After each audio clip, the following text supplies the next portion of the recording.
ಭಾಳ ಸಂತೋಷದ ವಿಷಯ ಅಂತ ಹೇಳಿದ್ರೆ, ಯಾವುದೇ ಒಂದು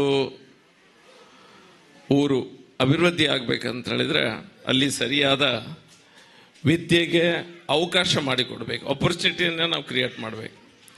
ಅವಕಾಶನೇ ಇಲ್ಲದಿದ್ದಂಥ ಸಂದರ್ಭದಲ್ಲಿ ಮಕ್ಕಳು ಶಿಕ್ಷಣದಿಂದ ವಂಚಿತರಾಗುವಂಥ ಸಾಧ್ಯತೆ ಇರ್ತದೆ.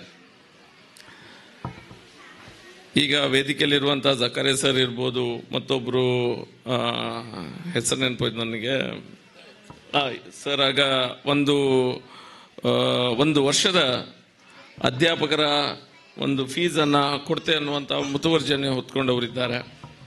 ಇಡೀ 3-4 ಶಿಕ್ಷಕರ ನಾವು ಕೈಯಿಂದ ಸಂಬಳ ಹಾಕಿ ಅವರನ್ನು ಇಲ್ಲಿ ಬರಮಾಡಿಕೊಂಡು ವಿದ್ಯಾರ್ಥಿಗಳಿಗೆ ಕಲಿಸಿಕೊಡುವಂಥ ವ್ಯವಸ್ಥೆ ಮಾಡುವಂಥ ದಾನಿಗಳು ಸಹ ವೇದಿಕೆ ಮೇಲಿದ್ದಾರೆ, ವೇದಿಕೆ ಮುಂಭಾಗದಲ್ಲಿ ಇರಬಹುದು.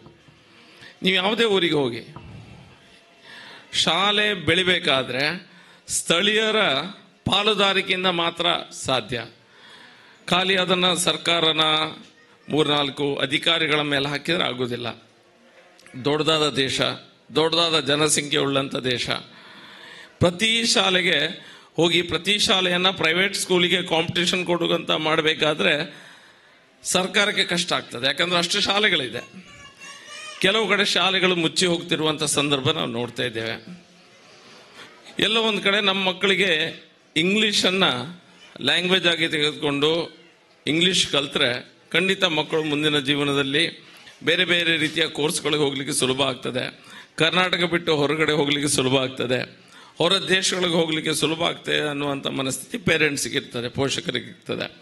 ಅದಕ್ಕಾಗಿ ಎಲ್ಲ ಶಾಲೆಗಳಲ್ಲಿ ಸಹ ಎಲ್ಲಿ ಅಡ್ಮಿಷನ್ ಕಮ್ಮಿ ಆಗ್ತದೆ ಆಗ ನಾವು ಇಂಗ್ಲೀಷ್ ಮೀಡಿಯಮನ್ನು ಬೇಕು ಅನ್ನುವಂಥದ್ದನ್ನು STMC ಅಧ್ಯಕ್ಷರು ಸಹ ಬಹುಶಃ ಇದರ ಬಗ್ಗೆ ಬಹಳ ಕಾಳಜಿಯನ್ನು ವಹಿಸಿದ್ದಾರೆ. ಹಿದಾಯತ್ ಅವರು ಸಹ ನನ್ನ ಹತ್ರ ಬಂದು ಹೇಳಿದರು, ಮೊನ್ನೆಯಿಂದ ನಾವು ಶಾಲೆಗೋಸ್ಕರ ಕೆಲಸ ಮಾಡ್ತಿದ್ದೇವೆ ಶಾಸಕರೇ, ಈ ಕಾರ್ಯಕ್ರಮಕ್ಕೆ ನೀವು ಬರಬೇಕು, ಇಲ್ಲಿಯ ಸ್ಥಳೀಯವಾಗಿ ಶಾಲೆಯನ್ನು ನಾವು ಉದ್ಧಾರ ಮಾಡುವಂಥ ಪ್ರಯತ್ನ ಮಾಡ್ತಾ ಇದ್ದೇವೆ ಅನ್ನುವಂಥ ಮಾತನ್ನು ಹೇಳಿದರು. ನಾನು ಸಹ ತೆರೆದ ಮನಸ್ಸಿನಿಂದ ಶಾಲೆ ಒಂದು ಉದ್ಧಾರ ಆಗೋದಾದರೆ ಖಂಡಿತ ನಾನು ಬರ್ತೇನೆ ಅನ್ನುವಂಥ ಮಾತನ್ನು ಹೇಳಿದೆ. ಯಾಕಂತ ಹೇಳಿದ್ರೆ ಇದು ಇಲ್ಲಿಗೆ ಭಾಷಣ ಮಾಡಿ ಹೋದುಗಳು ನನಗೊಂದು 10 ಓಟು ಬೀಳ್ತದೆ ಅನ್ನುವಂಥ ಆಸೆಯಿಂದ ಖಂಡಿತ ಅಲ್ಲ, ಇಲ್ಲವೇ ಇಲ್ಲ.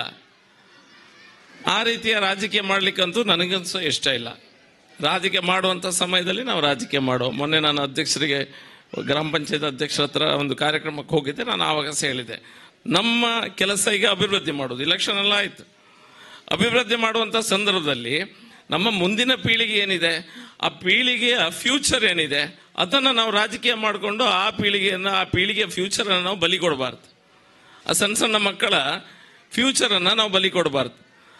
ಕಾಂಗ್ರೆಸ್ ಮಾರೆ, BJP ಮಾರೆ, JDS ಮಾರೆ, ಕಮ್ಯುನಿಸ್ಟ್ ಮಾರೆ ಅಂತ ಹೇಳಿ ಮಕ್ಕಳ ಭವಿಷ್ಯವನ್ನು ನಾವು ರಸ್ತೆಗೆ ಹಾಕಬಾರ್ದು. ನಾನು ಯಾವಾಗ ಸಹ ಅಂಗನವಾಡಿ ಆಗಲಿ ಅಥವಾ ಶಾಲೆ ಆಗಲಿ ಒಳಗೆ ಹೋಗುವಂಥ ಸಂದರ್ಭದಲ್ಲಿ ನಮ್ಮ ರಾಜಕೀಯವನ್ನು ನಾವು ಶಾಲೆಯ ವಟಾರದ ಹೊರಗೆ ಬಿಟ್ಟು ಒಳಗೆ ಬರಬೇಕು. ಎಲ್ಲರೂ ಸಹ ಶಾಲೆಯ ವಟಾರದ ಒಳಗೆ ನಾವು ರಾಜಕೀಯನ ಕರ್ಕೊಂಡ್ಬರ್ಬಾರ್ದು. ಈ ರೀತಿಯ ಒಂದು ಡಿಸಿಪ್ಲಿನ್ ನಾವು ಮಾಡಿಕೊಂಡ್ರೆ ಖಂಡಿತ ಶಾಲೆಗಳು ಉದ್ಧಾರ ಆಗಲಿಕ್ಕೆ ಸಾಧ್ಯ. ನೀವು ಅಬ್ಸರ್ವ್ ಮಾಡಿ, ನೀವು ನೋಡಿ ಕರೆಕ್ಟಾಗಿ.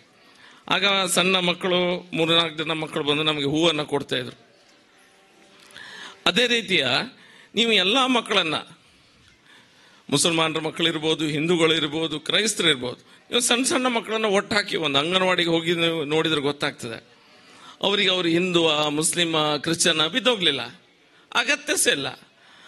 ನೀವು ದೇವರನ್ನು ನೋಡಬೇಕಾದ್ರೆ ನೀವು ಅಂಗನವಾಡಿಗೆ ಹೋದರೆ ಸಣ್ಣ ಮಕ್ಕಳನ್ನು ನೋಡಿದಾಗ ನಿಮಗೆ ದೇವರು ತೋರ್ತಾರೆ ಅಲ್ಲಿ. ಯಾಕಂದ್ರೆ ಅವರಿಗೆ ನನ್ನ ಜಾತಿ ನಿನಕ್ಕಿಂತ ದೊಡ್ಡದು, ನಿನ್ನ ಮತ ನನಗಿಂತ ದೊಡ್ಡದು ಅನ್ನುವಂಥ ಗಲಾಟೆ ಅಲ್ಲಿ ಇರುವುದಿಲ್ಲ. ಯಾಕಿರುವುದಿಲ್ಲ? ದೇವರು ಇರ್ತಾರೆ ಅಲ್ಲಿ. ಆ ಮಕ್ಕಳಲ್ಲಿ ಸ್ವಚ್ಛವಾದ ಮನಸ್ಸಿರ್ತದೆ.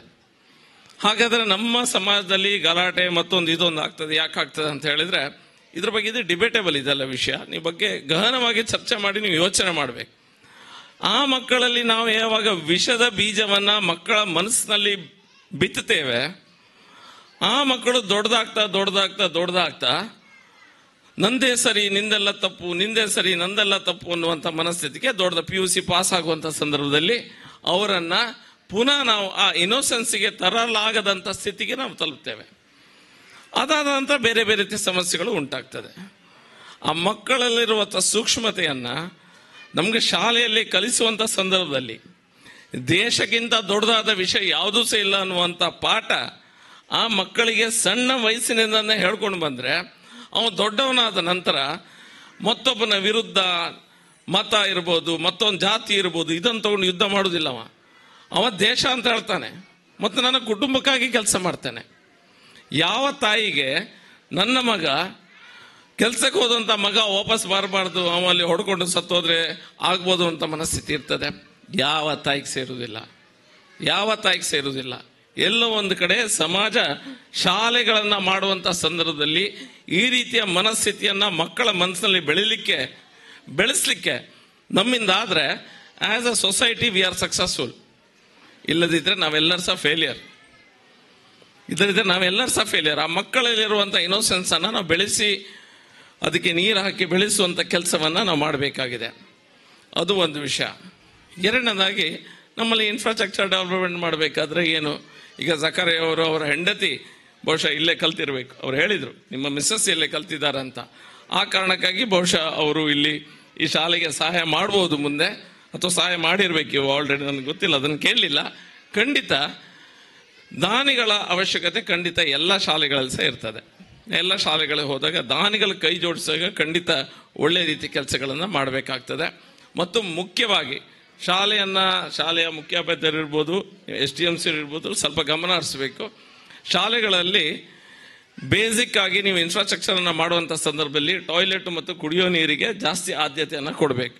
ನಿಮ್ಮ ಟಾಯ್ಲೆಟ್ಗಳಲ್ಲೂ ಹುಡುಗಿಯರಿಗೆ ಬೇರೆ ಹುಡುಗರಿಗೆ ಬೇರೆ ಅಂತ ಚೊಕ್ಕವಾಗಿ ಮಾಡಿಟ್ಕೊಂಡು, ಇಲ್ಲಿದ್ದರೆ ಟಾಯ್ಲೆಟ್ ಸರಿ ಇಲ್ಲದಿದ್ದರೆ ಎಷ್ಟೋ ಹೆಣ್ಮಕ್ಕಳು ಶಾಲೆಗೆ ಬರೋದಿಲ್ಲ.